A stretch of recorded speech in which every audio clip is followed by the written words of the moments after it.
My parents tried to take away the inheritance my grandfather left me and give it all to my younger sister, their lifelong favorite. But an unexpected twist for my grandparents completely changed everything and exposed years of hidden family favoritism, manipulation, and betrayal.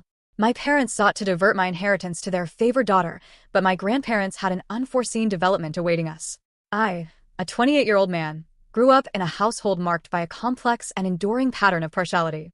My younger sibling, Amy, now 25, was consistently preferred by my parents, especially my father, over me. This preferential treatment began in our early years and only intensified as we matured. Amy was the cherished child from my earliest recollections. Our parents orchestrated an elaborate birthday celebration for her, complete with professional face painters, an inflatable play structure, and a mobile petting zoo, when I was 5 and she was 2. For my birthday that same year, I received a modest, purchased cake and a small family supper. This moment set the precedent for the years that followed.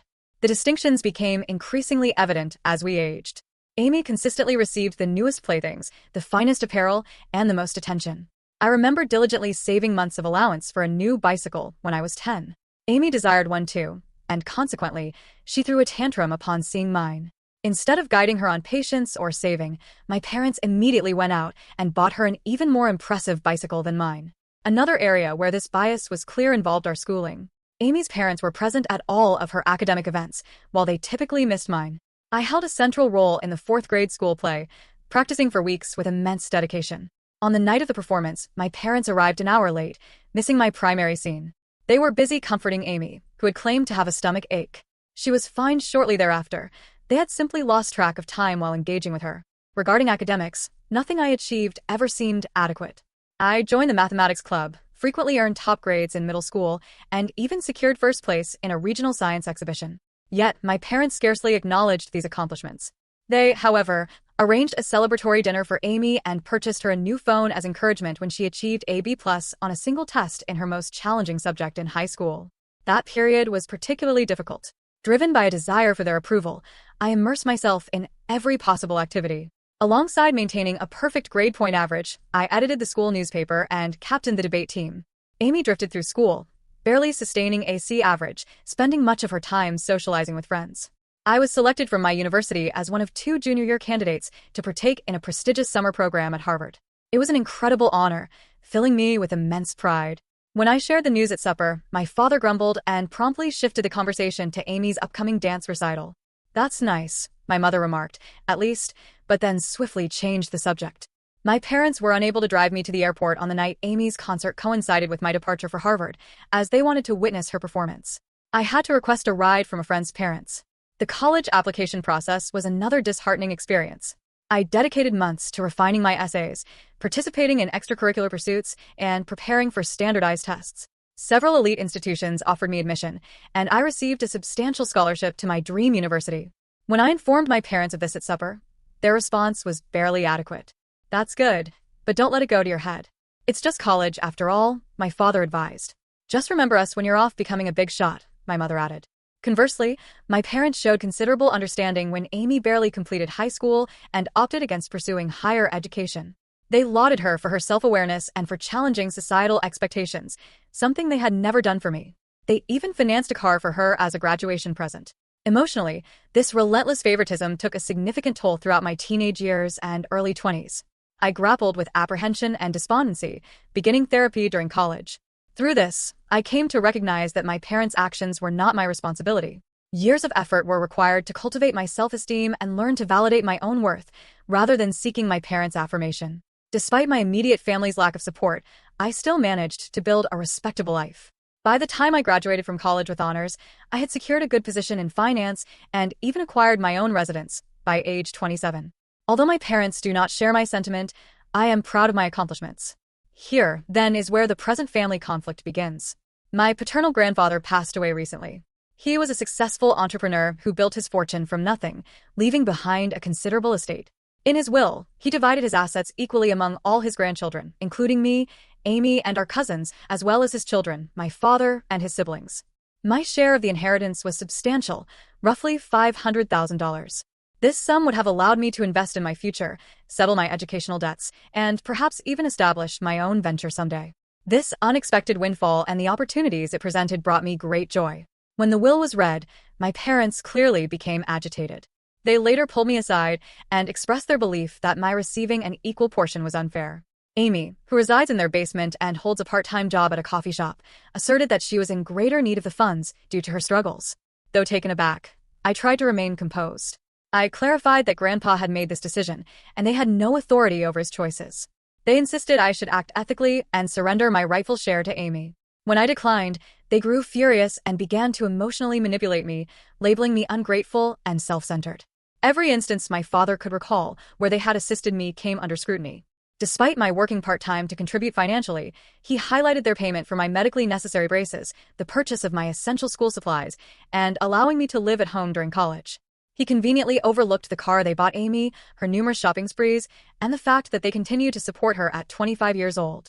The situation quickly escalated. My father, acting as the will's executor, decided to take matters into his own hands. Alongside her own inheritance, he declared he would interpret Grandpa's intentions and allocate my entire portion to Amy. He claimed Grandpa would have wished this if he had known our specific circumstances. I was devastated. This was not only overtly unlawful, but also a painful reminder of how little my parents valued me. I tried to reason with them, pointing out that Grandpa had consistently treated all his grandchildren equally and was well aware of our situations. My mother then accused me of disparaging the deceased by suggesting Grandpa would have preferred anything other than what my father was advocating. I mentioned specific memories of Grandpa encouraging my academic and career pursuits, but my parents dismissed these as misinterpretations. They stated that Grandpa wanted to ensure Amy was cared for and had privately voiced concern about her future. They offered no explanation when I asked why he hadn't simply written the will that way. Amy, for her part, appeared uncomfortable with the circumstances, but did not criticize our parents. She merely shrugged and said, "Mom and Dad know best," when I attempted to speak with her privately. She clearly wasn't going to be much help. Feeling betrayed and hurt, I sought guidance from Grandpa's widow, my paternal grandmother. Upon hearing what was happening, she became enraged. She informed me that my parents had no authority to alter the will and that this was precisely contrary to Grandpa's intentions. Grandma then provided some documents that clarified the matter. Several years prior, my parents had apparently asked Grandpa to leave everything to Amy in his will. Grandpa had steadfastly refused, stating he believed all his grandchildren should be treated equally. He had even included a clause in his will declaring that anyone contesting the equitable distribution would forfeit their own portion. Equipped with this knowledge, I confronted my parents. Grandma's revelation of their earlier attempt to influence the will stunned them. My father tried to defend it by saying they were only looking out for Amy's future, but I could perceive the guilt on their faces. My grandmother acted immediately. She contacted the will's other executor and the attorney. She also reached out to my father's siblings, who shared her equally strong indignation at his actions. Together, they thwarted my father's plan and ensured that the will would be executed as originally stated.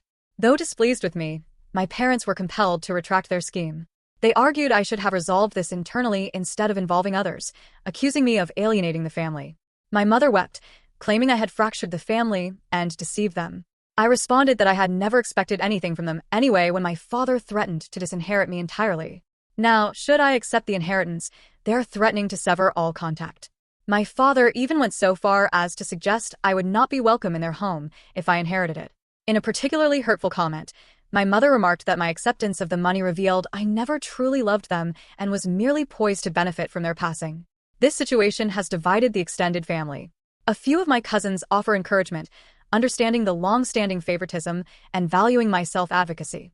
Others believe I should have conceded to preserve peace, prioritizing family harmony over financial considerations. While my father's siblings are unequivocally on my side, this has strained their relationship with my parents. Amy finds herself entangled in all of this. She privately confided in me that although she feels bad and didn't solicit this, she is not prepared to challenge our parents.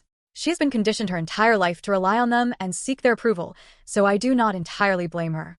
Still, a part of me wishes she would support me just once. This circumstance has brought to the surface a great deal of past suffering and resentment. I find myself recalling all the instances I was overlooked or dismissed in favor of Amy, the birthday celebrations I missed, the school events my parents neglected, the achievements that went unnoticed. This single event seems to be bringing to a head a lifetime of perceived unfairness. Although the entire affair has caused a significant rift in the family, I am maintaining my stance and intend to accept my inheritance, as Grandpa intended. My parents barely speak to me, and family gatherings have grown awkward. I missed our monthly family meal last week for the first time ever, as I could not endure the cold shoulders and accusing stares. Despite the turmoil, a small part of me feels empowered. I am confronting my parents' unfair treatment for the first time in my life.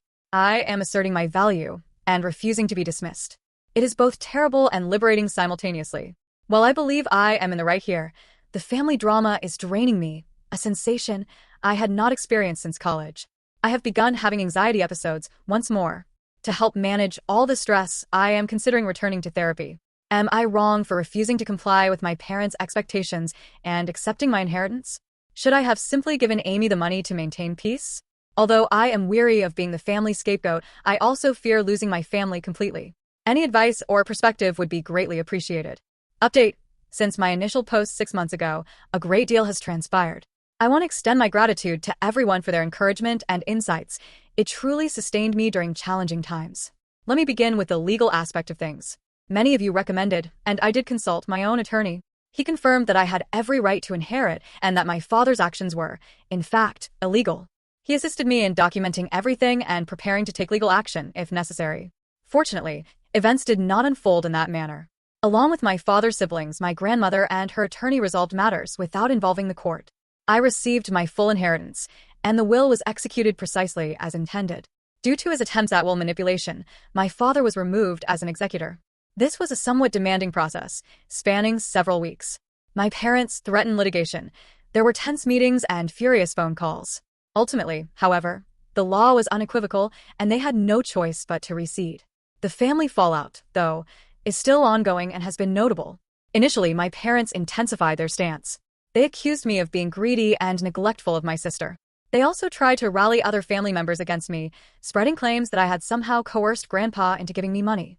Thankfully, most of the family saw through their deception.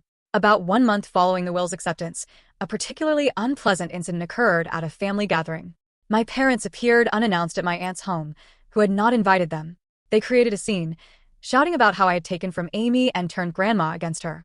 My father became enraged, saying I had ruined all their wonderful memories. My mother flung an old photo album directly at my feet.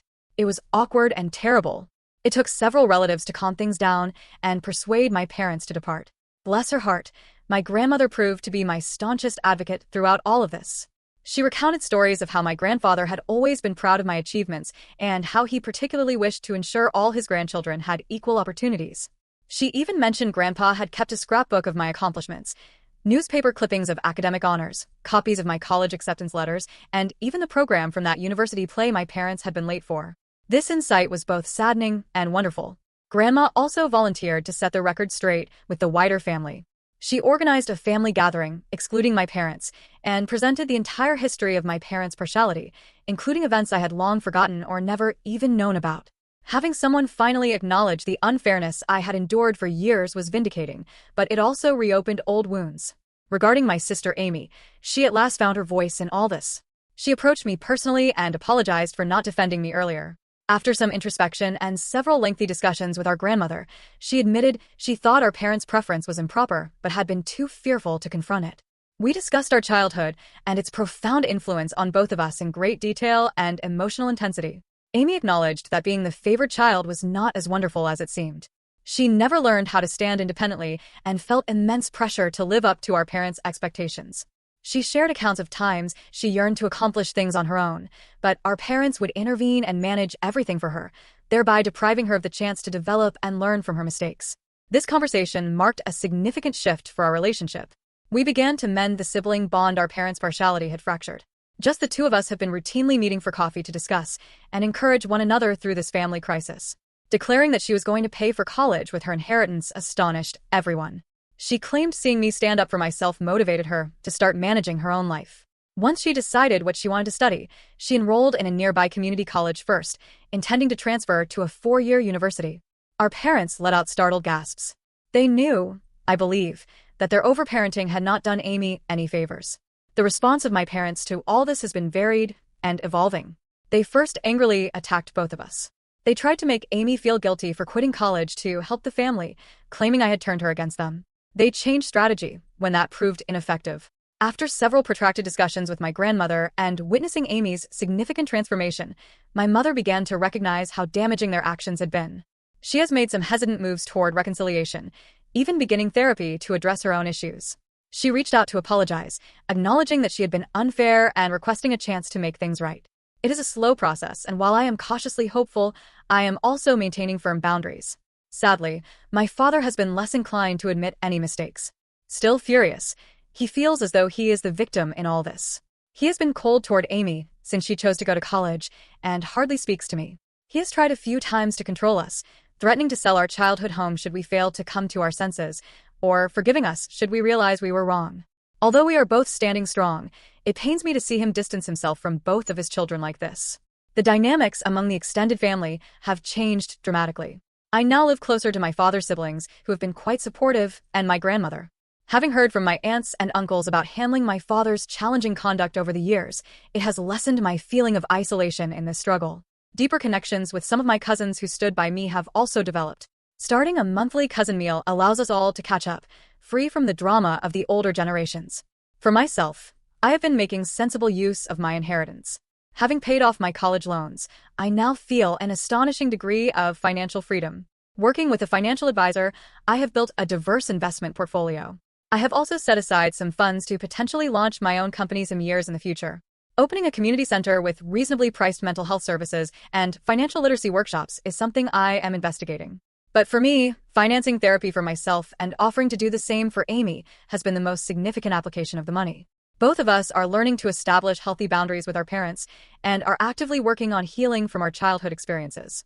Though it is a long journey, I already feel as though I am growing in insight and capability to overcome emotional neglect and long-term partiality. This entire process has brought some surprising positive improvements into my life. I now possess a great deal of knowledge about establishing boundaries and defending myself. While I know I made the right choice, it hasn't been easy, and there are still difficult days. I feel good about myself for resisting guilt and pressure. Among the most unexpected outcomes has been a shift in my career path. Dealing with all this family conflict and undergoing therapy has helped me to recognize my own passion for supporting individuals who have experienced similar family dynamics. I am currently considering returning to school to specialize in adult children of emotionally immature parents and work as a family therapist. I have also been assisting youngsters from challenging family homes at a nearby youth facility. Being able to offer the kind of encouragement and support I wish I had received as a young person is immensely satisfying. I am even considering creating a scholarship fund for children from similar circumstances, using some of my inheritance. My connection with Amy has continued to improve. Once a month, we have a siblings' day when we do something enjoyable, just the two of us. Our hiking and picnic last month felt the most relaxed and connected we had been since we were small children. Without our parents' influence, we are gently reconstructing our bond on our own terms. Regarding my parents, things remain complex. My mother has been attempting to rebuild our relationship. She has been regularly attending therapy and has even begun to acknowledge some of the damage her favoritism caused. We have had a few one-on-one lunches where we engaged in honest, though challenging, conversations about our past and future direction. While it is not flawless, improvement is evident. My father still resists change. He continues to assert he did nothing illegal and that Amy and I should be grateful. He refuses to be in the same room with me, consequently missing several family functions. Though it hurts, I am trying to relinquish my need to compel him to see things differently or control his reactions. For both Amy and me, Grandma now serves as a steadfast support. She has been sharing additional stories about our grandfather and his pride in us for advocating for ourselves. She consistently champions justice and understanding, thus becoming a fantastic mediator in family problems. The whole process has imparted many lessons about the actual meaning of family. I have come to see that occasionally, the family you choose might be more encouraging than the one you were raised in. Along with developing a close-knit circle of friends who have been quite helpful along this journey, I have grown closer to my aunts, uncles, and cousins who stood by me. Setting limits and practicing self-care have also become more critical to me. I am growing better at declining situations that compromise my mental well-being, and I no longer feel guilty about prioritizing my personal wellness. I was so preoccupied with trying to earn my parents' favor that I had always postponed exploring new interests and hobbies. To those in similar circumstances, I would advise not to let anyone make you feel bad about receiving what is rightfully yours, even if it generates controversy. It is reasonable to defend yourself. Though family dynamics might be complex, you deserve fair treatment. Remember, it is never too late to begin developing the life you are meant for. Consult a therapist if necessary, surround yourself with encouraging people, and do not hesitate to establish boundaries. Who you are personally defines your value, not how your family treats you. I want to thank each of you, once more, for your suggestions and encouragement. It meant more than you could have known during a truly trying period. Although the road has not been simple, I am excited about the future and possess a self-assurance I have not experienced in years. Where this new chapter of my life will lead excites me, and I am resolved to stop the pattern of favoritism and build better relationships in my own future family. Thank you for watching. If you haven't subscribed yet, please do so and hit the notification bell to stay updated with more shocking real-life stories happening around you.